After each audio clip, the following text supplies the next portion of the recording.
Israel disse aos Estados Unidos que vai atacar apenas instalações militares do Irã e não mais as instalações nucleares e refinarias de petróleo. Essa informação foi divulgada com exclusividade pelo jornal americano The Washington Post. O primeiro-ministro de Israel, Benjamin Netanyahu, disse durante uma conversa por telefone ao presidente Joe Biden que decidiu restringir os ataques apenas a alvos militares, mas que deve agir antes das eleições americanas marcadas para o dia 5 de novembro. Segundo fontes ligadas ao governo, a decisão deixou Biden mais tranquilo, já que os Estados Unidos tentam evitar uma guerra de fato entre Israel e Irã. O Oriente Médio está em alerta máximo depois de Israel prometer uma retaliação contra o Irã. No dia 1º de outubro, cerca de 200 mísseis iranianos foram lançados em direção ao país, aumentando a tensão na região. Inclusive, você acompanhou ao vivo aqui na Record News esse ataque do Irã. Quem chega agora para comentar sobre a guerra no Oriente Médio é o Ricardo Cabral, que é especialista em estratégia e em segurança também internacional. Cabral, seja sempre muito bem-vindo aqui ao Conexão. Uma boa tarde para você. A gente tem essa fala do primeiro-ministro de Israel, dizendo então que essa resposta ao Irã deve acontecer antes das eleições americanas, e muitas movimentações militares na região já apontam também para esse sentido, não é? Bem, boa tarde a todos, boa tarde, Kelly, sempre bem, muito bom estar aqui. Bem, essas movimentações têm acontecido no sentido de possibilitar uma defesa maior de Israel. É interessante que os Estados Unidos, no primeiro ataque, eles se posicionaram ofensivamente, ou seja, próximos ao Golfo Pérsico, né, no Oceano Índico, né, de modo a poder retalhar caso o Irã atacasse as bases americanas ou fizesse um ataque mais pesado. Agora não. Agora eles colocaram 2 de batalha de porta-aviões navegando em frente a Israel com a missão de protegê-los, com forças britânicas que estão estacionadas em Chipre, e eles têm feito patrulhamento, né, caso Israel ataque, já que o Irã falou que qualquer ataque ao seu território ele vai responder imediatamente. Então nós podemos ter um ataque israelense, mesmo comedido, mesmo uma instalação militar, e logo em seguida uma outra onda de mísseis iranianos contra o território israelense. O Exército de Israel divulgou imagens de um complexo subterrâneo usado pelo grupo terrorista Hezbollah no Líbano. E quem faz toda a análise hoje para a gente aqui é o Ricardo Cabral, que é especialista em estratégia e segurança internacional. Cabral, a gente pode dizer que o Hezbollah pode ter uma estrutura subterrânea semelhante ao do Hamas na faixa de Gaza? Sim, a gente pode dizer que eles têm uma estrutura semelhante. Eles tiveram desde 2006 para se preparar para isso, né? Eles usaram as casas, começaram a cavar os túneis debaixo das casas, fazendo uma estrutura completa, independente da superfície, que os permitisse utilizar como depósitos, locais de reunião, locais para depósito de armamento, e se deslocar dentro dessa área de fronteira, que eles possam atacar inopinadamente, semelhante ao que eles fizeram, que o Hamas fez lá na faixa de Gaza. Uma característica interessante é que as casas, né, várias delas foram transformadas em bunkers, né, em casamatas, e tem paredes, né, que são paredes provisórias, paredes móveis, para que elas possam baixar, né, eles baixam as paredes para lançar foguetes e mísseis, e às vezes morteiros e outros tipos de fogos contra Israel. Isso aí aconteceu. O que é mais interessante, que a UNAFIL, ela patrulha essas áreas, né? É interessante ter passado desapercebido pela UNAFIL. Sim, com certeza. Cabral, a gente, pelas imagens desses túneis do Hezbollah, dá uma dimensão de como esse grupo terrorista é mais estruturado em relação ao Hamas, porque a gente cansou de mostrar aqui imagens divulgadas pelo Exército de Israel sobre os túneis do Hamas, que tinham uma estrutura muito inferior, né? Sim, você vê que eles estão ali, estão preparados para ficar internados, né?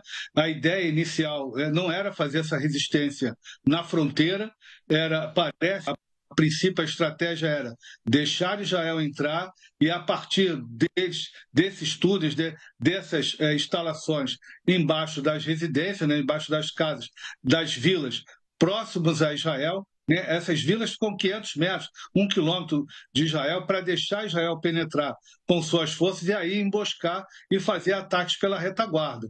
Ou seja, a decapitação da liderança do Hezbollah promoveu uma mudança da estratégia do Hezbollah ali na guerra. Ou seja, eles estão enfrentando, né, de forma mais decisiva, decidiram não permitir que Israel se aprofunde no território libanês. Só para você ter uma ideia, Israel está em torno, o máximo que ele conseguiu penetrar foi em torno de 2 quilômetros, né? Não mais do que isso. Por quê? Porque essas vilas, todas as vilas foram transformadas em pequenas fortalezas e pontos fortes para justamente, né, não permitir uma presença, né, a permanência das forças israelenses. Cabral, existem muitos pontos de tensão no mundo e a gente vai analisar um deles agora.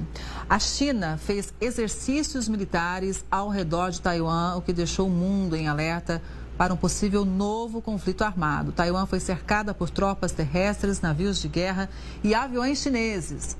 De acordo com o governo chinês, o objetivo dos exercícios foi testar a capacidade operacional das tropas do país. O governo de Taiwan chamou a ação de irracional e provocadora e declarou que os testes violam o direito internacional. O governo chinês não reconhece a independência de Taiwan. As manobras militares aconteceram depois do discurso do presidente. Ele disse que os chineses não representam a ilha. A fala, claro, foi considerada uma declaração separatista. Cabral.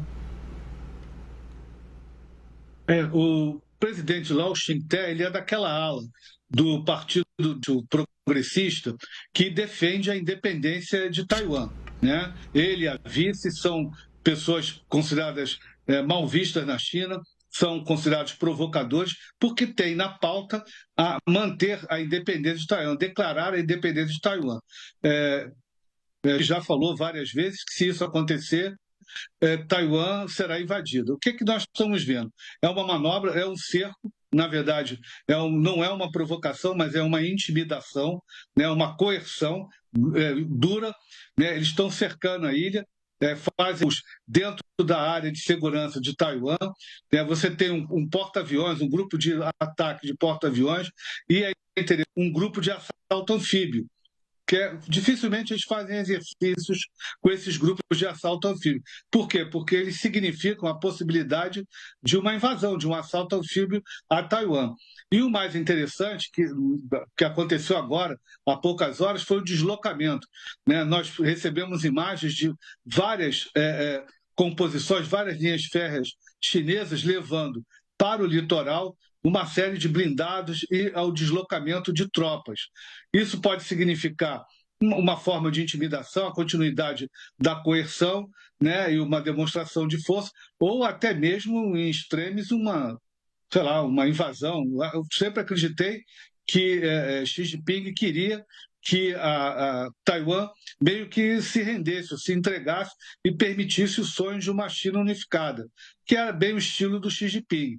Mas os discursos recentes de Lau Ching-te levaram a uma mudança de postura chinesa e o Wang Wei, que é o ministro das Relações Exteriores, já declarou taxativamente que a China não permitirá que Taiwan declare independência ou interferência de potências estrangeiras, notadamente os Estados Unidos, que se comprometeram a vender, né, alguns bilhões de dólares em armamentos e na defesa, juntamente com o Japão, que é outra novidade, na defesa da soberania de Taiwan.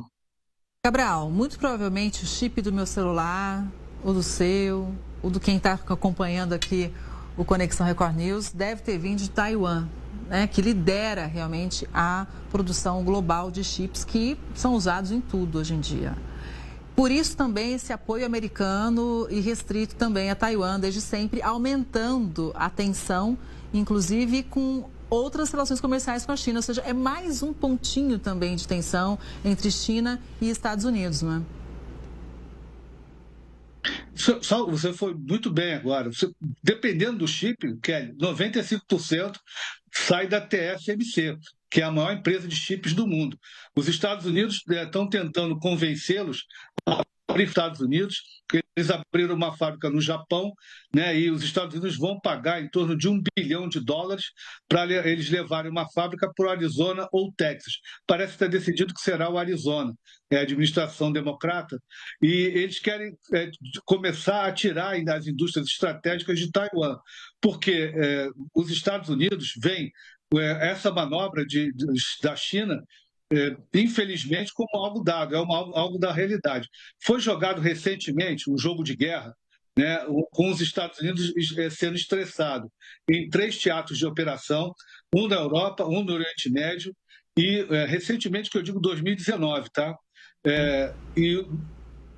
Europa, Oriente Médio e Taiwan. E na opção norte-americana, eles preferiram, né, salvar, né, a Europa e o Oriente Médio, que é o que eles poderiam fazer.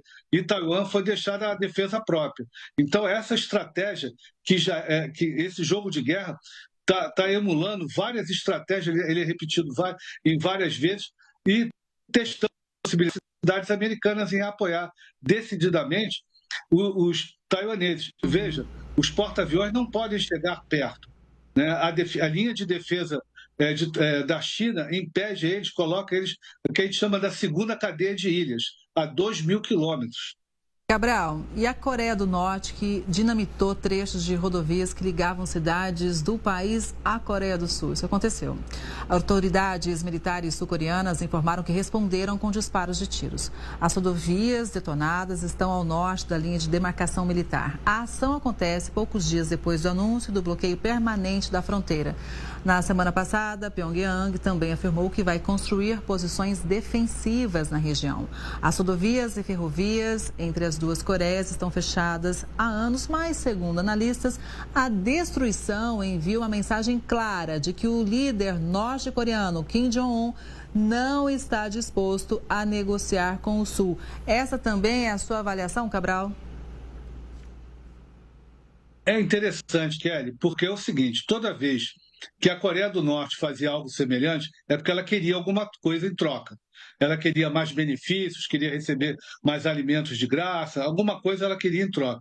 E agora, né, neste momento, após a assinatura do Tratado de Cooperação Estratégica com os russos, que prevê uma cláusula de defesa mútua, me parece que o Kim Jong-un e o pessoal lá está queimando as pontes.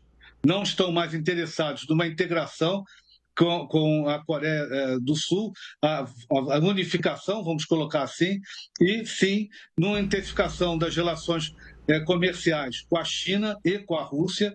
E esse ponto é um ponto interessante, que a gente sempre olhava esses eventos como algo separado, né? algo à parte, a gente procurava entender o que Kim Jong-un queria, na verdade. E agora nós estamos vendo que ele está jogando muito com a possibilidade de uma escalada militar. Com certeza. Agora, Cabral, tem mais notícias chegando aqui. Gostaria da sua análise. O Kremlin anunciou que vai fazer um tratado militar com a Coreia do Norte. Ele vai permitir uma cooperação estratégica em todas as áreas. O porta-voz do governo russo disse que vai compartilhar mais detalhes do plano depois que ele for concluído. A relação entre Rússia e Coreia do Norte tem causado preocupação nos últimos dias. Na semana passada, a Coreia do Sul disse que Pyongyang havia enviado soldados para lutar com tropas russas na Ucrânia e que alguns desses soldados morreram em território ucraniano. No domingo, o presidente Volodymyr Zelensky voltou a acusar a Coreia do Norte de enviar tropas para reforçar o exército russo. Moscou e Pyongyang negam as acusações. Além do acordo com a Coreia do Norte, o Kremlin também afirmou que está avaliando uma parceria com as Forças Armadas da China. O ministro da Defesa russo está em Pequim para uma reunião com a Comissão Central Militar da China. Cabral. São as movimentações russas, né, para escapar, vamos dizer assim, do bloqueio. Nós estamos vendo aí um destroyerzinho, né, atuando, né, um destroyer russo, né, desculpa, é uma fragata russa da classe Gorshkov, é um dos navios mais modernos do mundo, né, uma joia da tecnologia russa. E esses acordos, tanto com o Pyongyang quanto com a China, na verdade, eles querem ampliar o intercâmbio. Né? Isso que a Rússia está fazendo, ampliar o intercâmbio e fazer acordos que vão até a cláusula de defesa mútua. Com relação à presença de norte-coreanos, né, na Ucrânia, né, nós temos uma informação, primeiro, que eram unidades de engenharia que estavam ajudando a reconstrução lá em Kherson e na Zaporizhia. Né? Existiam outras informações divulgadas pelo GRU, né, pelo serviço, né, de inteligência ucraniano, da existência de tropas, tanto na região de Kursk, quanto agora no ataque que está ocorrendo neste momento na Zaporizhia. Pois é, e a gente vai seguir sempre acompanhando e contando com a sua análise. Cabral, sempre é muito legal te ouvir, importante para a gente compreender esses conflitos todos. Uma boa tarde, até a próxima. Boa tarde, até a próxima.